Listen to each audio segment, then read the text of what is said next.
네, 그럼 본격적으로 총선 결과 분석을 좀 해보도록 하겠습니다. 자, 굉장히 매서운 정권 심판론이 불었죠. 국민의힘이 참패하고 민주당이 압승을 했는데요. 일단 지난주에 저희가 예상한 수치 먼저 말씀드리겠습니다. 장계빈님은 투표율 69.7%, 야당, 야권 200, 여당 99 플러스 1 이렇게 예상을 하셨고, 박하스님은 투표율 68.4%, 야권 186, 여당 114 이렇게 예상하셨고, 저는 투표율 67.7%, 야당 180, 여당 120 이렇게 예측했었는데 투표율은 제가 가장 근접했고 예. 나머지는 선거 결과로는 박하스님께서 예. 가장 근접하셨습니다. 축하드립니다. 와. 가세요 이제. 집에 가세요. 알겠습니다. 이제 아니 뭐 안 줘요? 없습니다. 많이 쉽게 드셨잖아요, 그러면. 아니 이게 계속 나 쳐다보고 있네. 뭐 안 주는 거였어요? 네, 없습니다. 알겠습니다. 네, 영광을 드리겠습니다. 영광. 아, 소장님하고 내기하지 않았나요, 우리? 근데 술 얘기 삼정살 있었나? 3인분 뭐 이 정도 하지 다음 않았어요? 주에요. 다음 주에? 그러시죠. 알겠습니다. 다음 주에 하도록 하겠습니다. 네. 일단 잠시만 적어놓고요. 다음 주. 적어놓는 사이에 선거 결과 총평 부탁드릴게요. 윤석열 대통령의 패배다.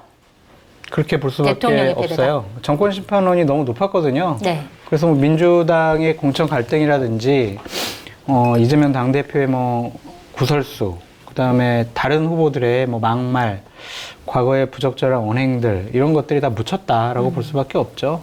그래서 국민들께서 많이 분노해 하셨던 것 같아요. 이러한 형식의 국정 운영은 대단히 잘못됐다. 바로 잡아라. 네.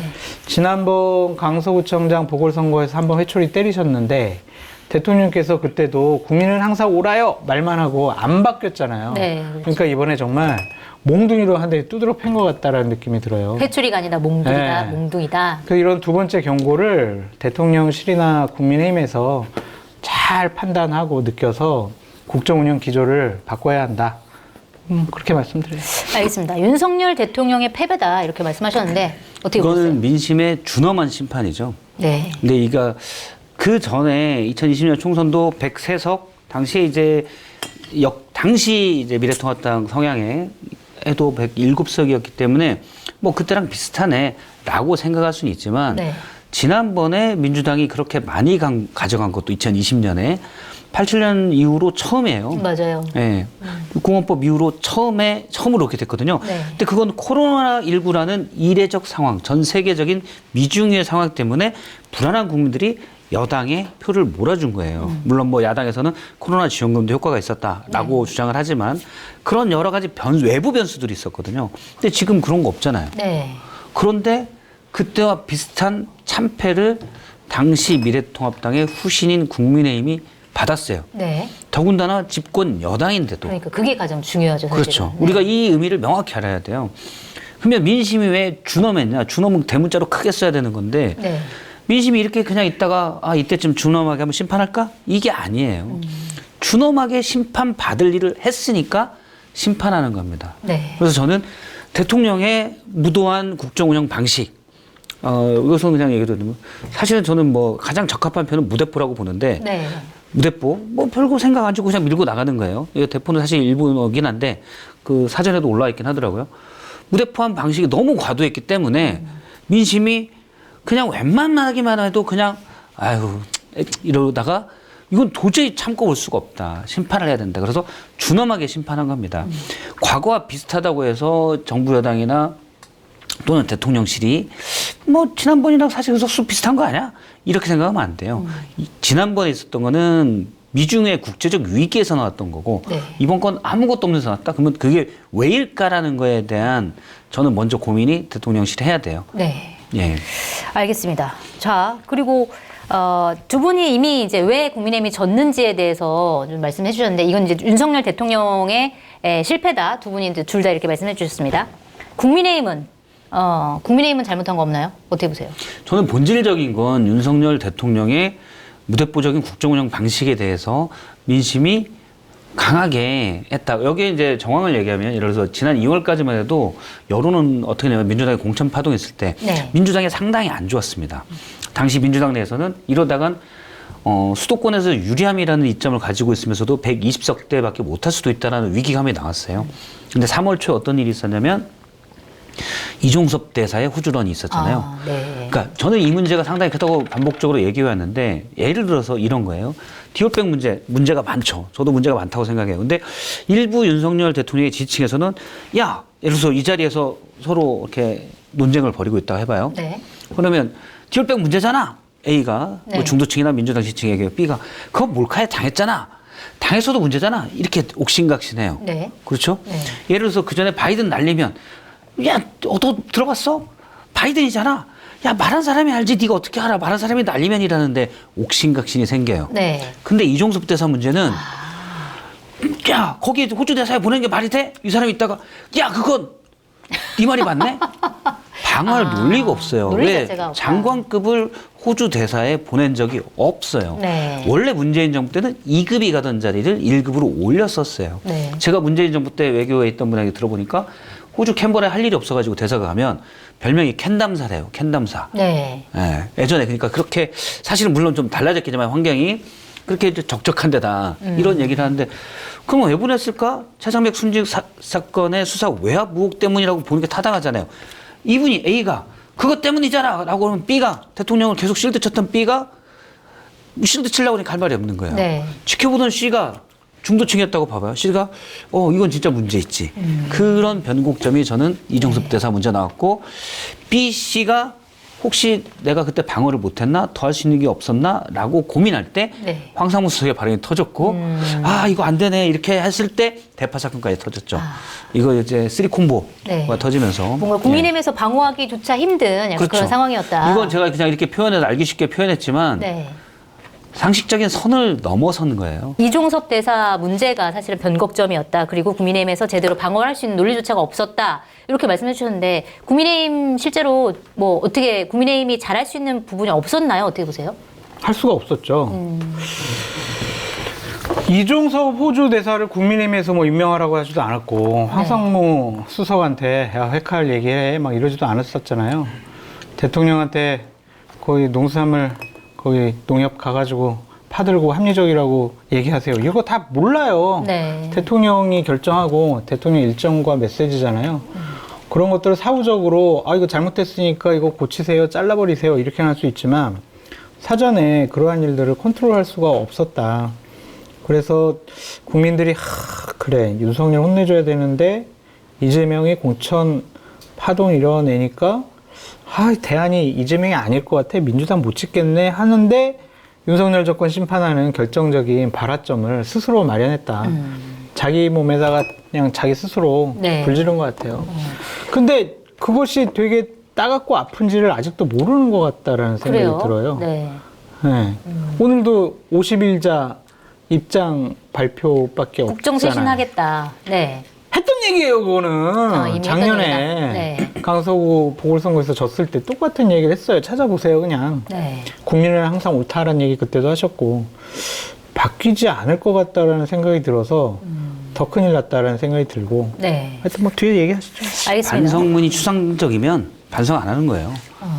우리가 기억하시지 못해도 예전에 일본에서 반성문 쓸 때 뭐 통사개념 거의 안 쓰던 단어를 가지고 와서 했었잖아요. 네. 그럼 반성하는 거냐 이렇게 얘기를 했었는데 대통령이 국민의 쇄신하겠다. 국민의 뜻을 겸허히 받아들여 국정을 쇄신하고 뭐 이렇게 쭉쭉 최선을 다하겠다. 이렇게 했는데 56자의 그 대국민 메시지는 너무 추상적이고 손에 잡히는 것도 없어서 진짜 고민에 빠져서 네. 일단 뭐든 내기 힘들어가지고 그렇게 낼 가능성 네. 하나 아니면 실제로 피부로 느끼고 있지는 않구나 대통령이 둘 그 정도인 것 같아요. 근데 진심을 제가 느끼긴 힘든. 오늘 좀 억울했던 게 뭐냐면 보수 쪽 평론가 분하고 같이 이렇게 평론을 같이 하고 했었는데 네. 제가 2년 전부터 해와가지고 너 장성철 너 이 새끼는 너는 보수 참칭 패널이야 라고 듣는 얘기들을 그대로 하고 있더라고. 그래서 내가 기가 막혀가지고 아니 형 내가 그 얘기를 2년 전부터 해가지고 내가 보수 참칭 패널 방송에서 잘리고 내가 그랬다. 네. 이게 맞냐 그랬더니 벙쪄해서 아무 말도 못 하시더라고요. 그렇군요.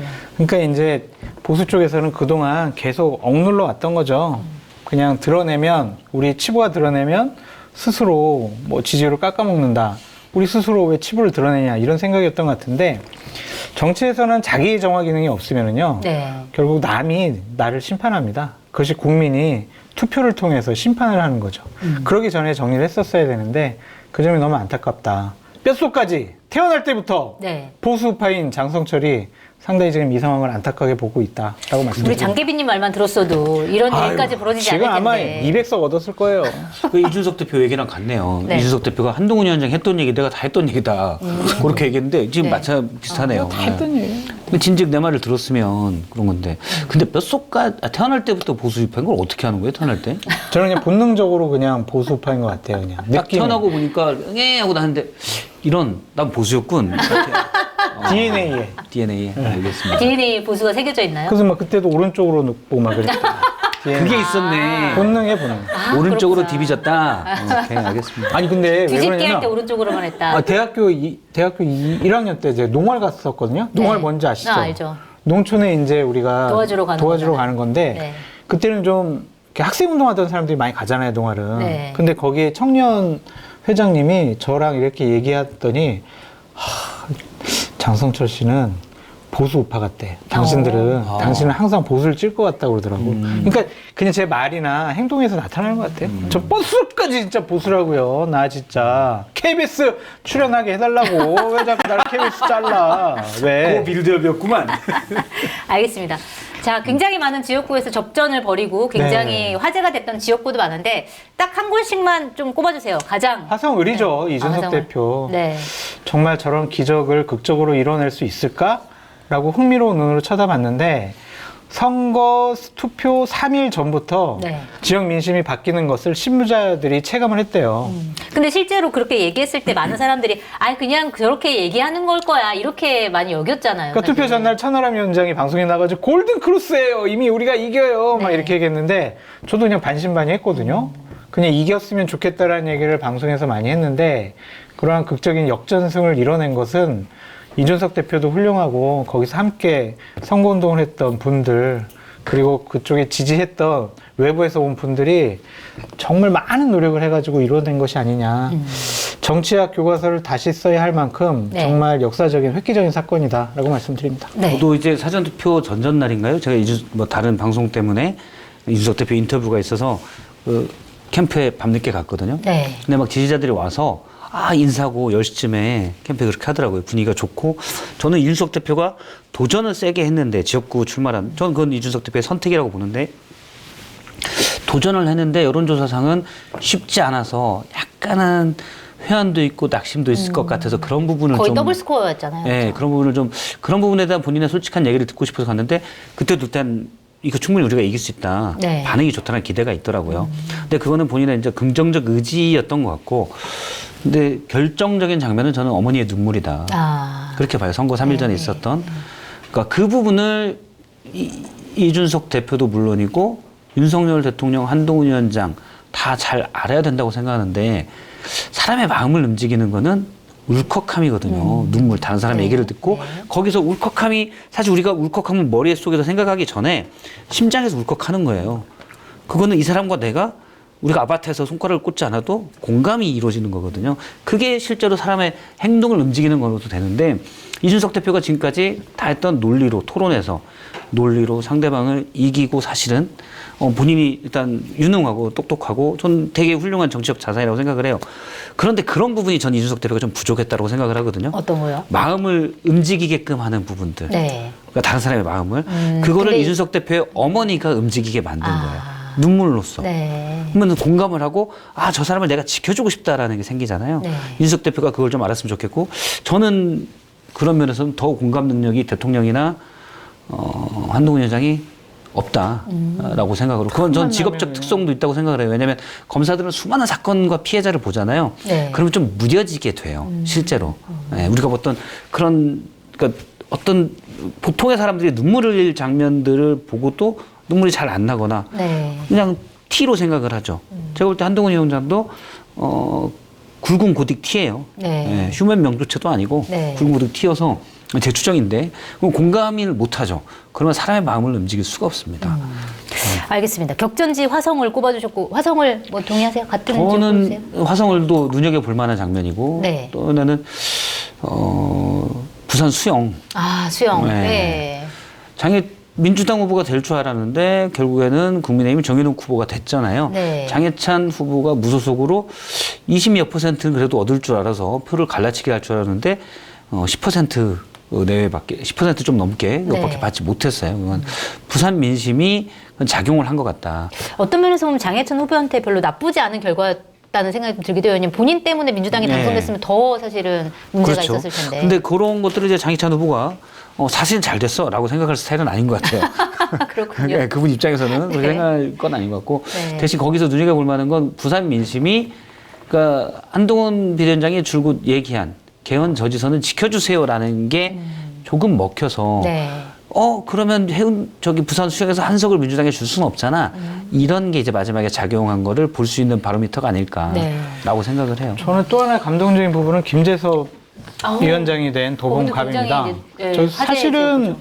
그냥 저는 제껴놨었어요. 네. 여기는 힘들겠지. 여론조사 흐름을 보니까 힘들겠지. 대부분 그랬을 거예요, 진짜. 네. 그냥 이준석 대표는 됐으면 좋겠어.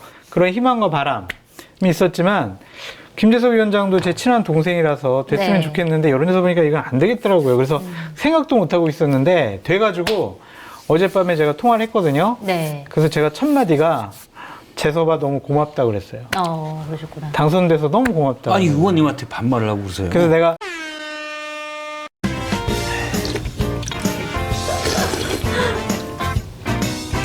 따봉. 따봉! 와 왜요? 맛있다. 아니 아까 이게 얘기했잖아 이렇게 하면 또 받아주기로. 따봉을 이렇게, 따따봉! 이렇게 하셔야죠. 아 역시 성체경환 저가 따따봉. 얘가 엄청 커요. 오 살이 막 나온다. 이게 한 마리가 통째로 들어있고 순살 우럭도 추가로 드린다고 하니까 공덕포차 특별 이벤트로. 한마디로 지난번 도다리 쑥국보다 10배는 더 맛있습니다. 오, 진짜로? 국물이 네. 도다리 끝내줘요. 쑥도 맛있었는데 그거보다 10배는 더 맛있는 것 같아요. 난 한 3배 정도인 것 같은데.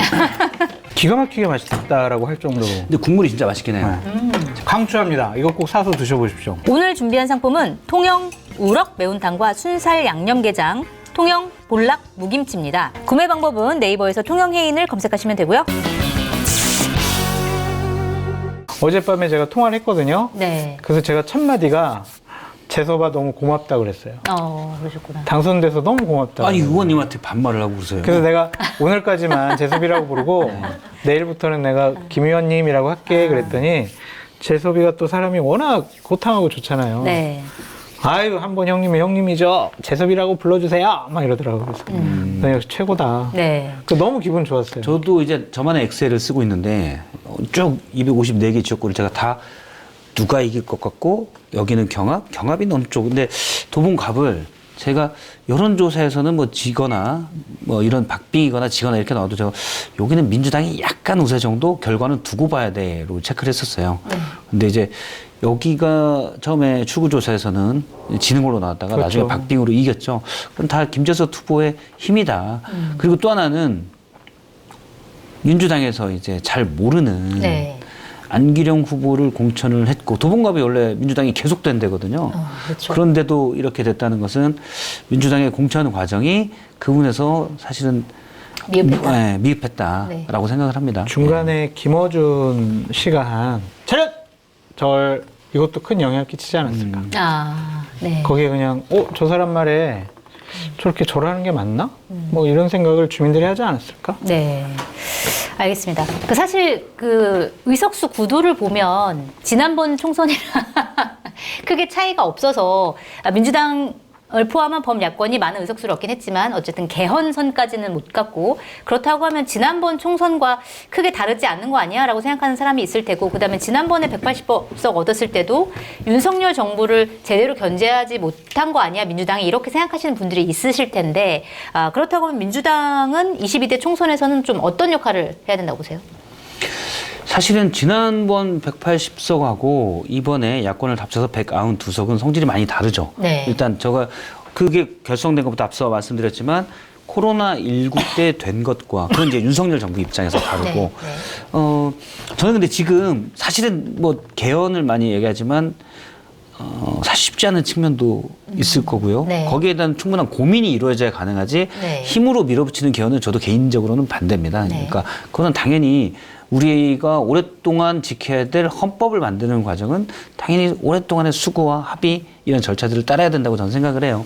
그래서 200석이 물론 특검, 여러 거부권에 대해서 충분한 방패가 될 수 있다라는 네. 건 상당히 의미가 있죠. 그런 건 의미가 있는데, 근데 그것과 별개로 만약에 이제 야권이 190석이 넘는 표를 가지고 너무 또 오만하게 된다면 더 중요한 대선이 남아 있잖아요. 네. 2026년 지방선거, 27년 역대로 쭉 보면 한쪽이 오만하면 꼭 다음에 심판이 돼요. 맞아요. 굉장히 선거가 빠르게 움직이더라고요. 빠르게 움직여요. 예전에 그게 10년 텀이었는데 지금은 4, 5년인 것 같아요.